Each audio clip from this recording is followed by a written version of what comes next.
So my question is, what services are provided to folks who have donor-advised funds from the Community Foundation, and what kind of impact can they expect to get from that? Okay. The Community Foundation is a, I like to call it a hub for giving. So at the center of the hub is the vehicle, which is a donor-advised fund, or it doesn't have to be donor-advised. It could be something we call a field of interest fund, where you have an interest in education. You don't know exactly where you want to give to, but you want to do it in the realm of education. Or it could be, I'm not a proponent of them, scholarship funds, and I'll tell you why I'm not a proponent later. Or it can be a designated fund. Maybe you want to, whose life pieces to masterpieces, right? I have some of the art in my office. Maybe you want to designate a fund for money for life pieces to masterpieces, but you don't want to give it all to them at one time.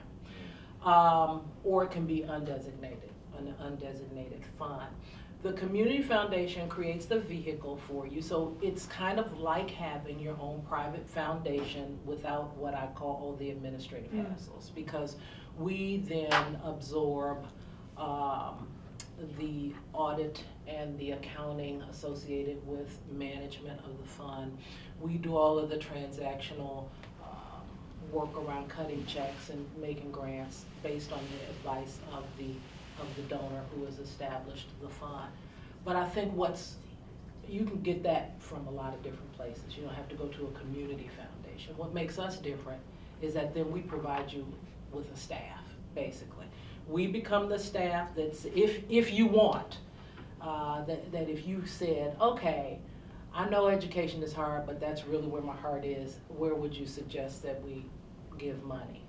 We have folks at the Community Foundation who really spend a lot of time in education, and so they can give you an idea of where you might do that. Or you might say, are there other people that are interested in environmental issues around the Anacostia? Well, in fact, there are.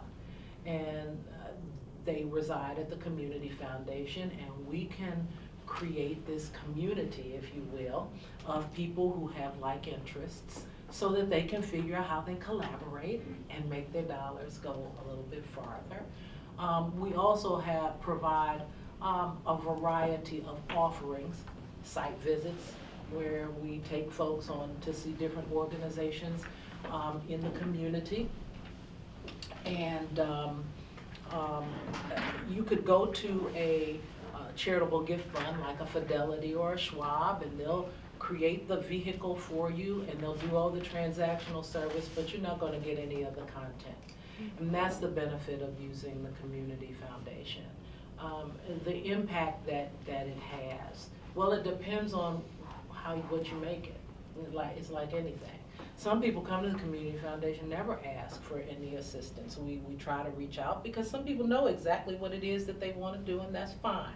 I will say, the donor that I desire is one who has a philanthropic intent, maybe has a set of organizations that they're interested in, but wants to learn more. If you've already made up your mind that you're going to give, money to the National Cathedral, to Georgetown, to the American Cancer Society, and the Kennedy Center, good. You don't need to pay the fee to the Community Foundation, because you're not going to get any added benefit from the Community Foundation if you don't have the desire to learn.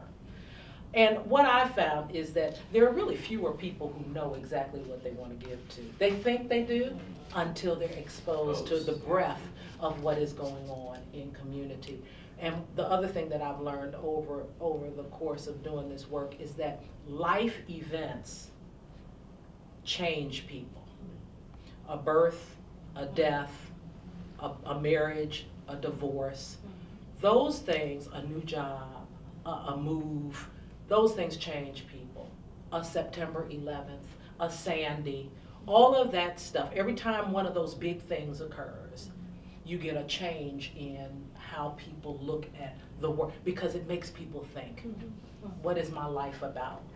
What, you know, when it's all said and done, my grandfather used to say to me, honey child, I never seen a U-Haul going behind a hearse. And so people really start to think, first of all, yes, I am going to die.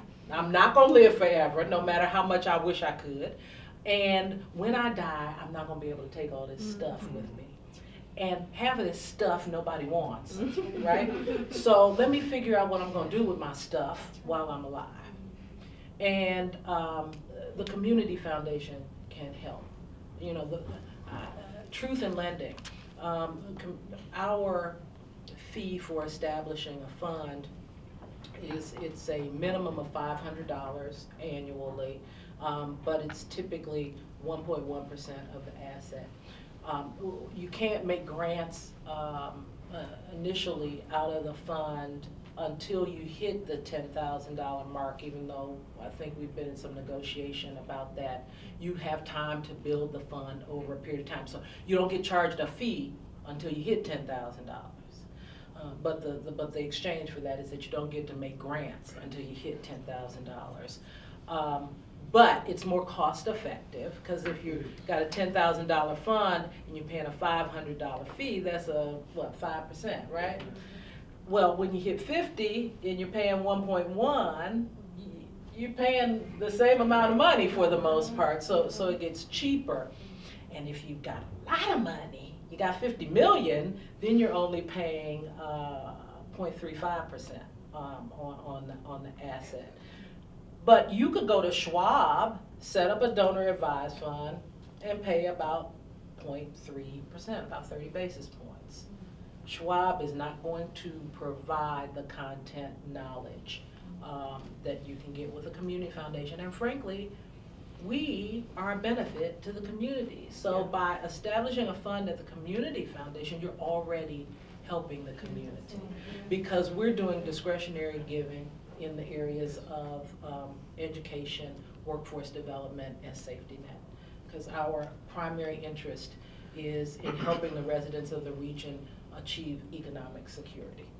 If somebody can sustain themselves, we're all better off. But we also know that things happen, and that's why we need a safety net, and a sustainable safety net. Yes, sir.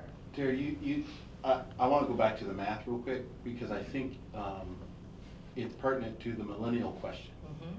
If your foundation can allow a young person to accrue funds over a period of time till it gets to a point where it can be given away at some other rate other than how it was accrued, there is going to be a significant portion, not huge, but significant portion of the millennial population who doesn't understand that and would definitely key in on that. They don't know that opportunity to give exists. They don't know how to, they have no idea that they can accrue funds over time and then have the kind of impact your organization has, because they've never been exposed to that. Right. So I think one of the things that you might consider, coming from someone who works with a lot of millennials, who as a leader in the military, my workforce was overwhelmingly young, between 18 and 24. They love to give. They actually enjoyed thinking they're part of something greater than themselves. That's why they joined the military. For them to know that they could, at 20 or 25 years old, start a fund that at 35 years old, they would be able to say, I have a fund that I use to grant to a community that I'm very fond of or passionate about, would be a tremendous mark of pride for them, and would allow them to feel like they own that giving. Right. And that's a powerful thing. So, I don't know, I just found that out today. You can put me in front of whoever you want to put me in front of, and I'll talk about it. I mean, that's why I'm here. You know, community foundations in general are often the best kept secret in town. You know, people don't know about us except the people who are part of the family. And so that's why it's important for me to be able to talk about this in front of a group such as yourselves. But the other thing that I would say is they can also give as they are building. And let me tell you how. It's called a giving circle, which I just think they are incredibly useful tools to teach philanthropy, because back in the olden days, back in the 80s, investment clubs were really big, right? And so people would get together and everybody's making these, you drank more wine than you did investing for the most part. But people were getting together for investment clubs. Then in the 90s, book clubs. And so again, you drank more wine than you read the book and talked about the book. Now it's giving circles, and this idea of having people come together around a thing that's important to them in their social network with their friends, being able to do this collectively. So say there's a group of 15 people. All 15 of those people could be building a fund, but once a year, maybe they each put in $150. And it doesn't have to be a whole lot of money, but that can be meaningful depending on how you structure it. Now, everybody in this room, I'm certain, has the capacity to do way more than $150. So if you think of what you could do in a group setting, and the other thing about a giving circle is it is automatically a learning environment. And the Community Foundation has worked with many giving circles to help people. What do we need to know about foster care? We're interested in helping foster children. So over a period of time, the giving circle is meeting and learning. And then a couple of times a year, the giving circle is giving. And so you're building this community, you're building this knowledge base, and people are feeling good because they're actually doing something. And when it's in that sort of a small environment, it also is a lot easier to bring people into it and present to them, take people out into the community.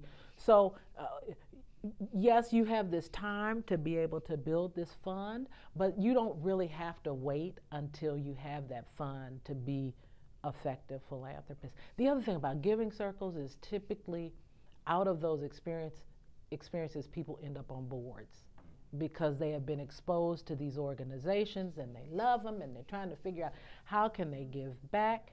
And I'll tell you, you never underestimate the importance of board leadership on organizations. Because where the downfall is in many of our nonprofits is the boards do not have the capacity.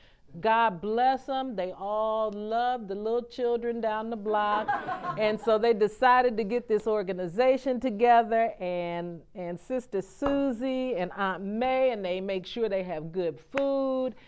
They could manage their way out of a paper bag. And nowadays, the IRS is coming down on nonprofits. They must be. When I talk about this model, we got to manage these organizations as the businesses which they are.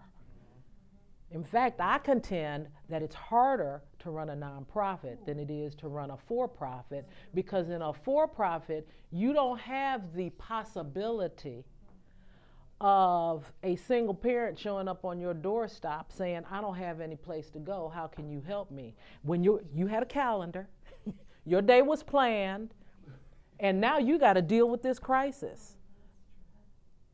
That's probably not going to happen in a for-profit. I mean, sure, there are crises, but human crises where there is life and death at the end of it, probably not so much. I think it's a much harder job.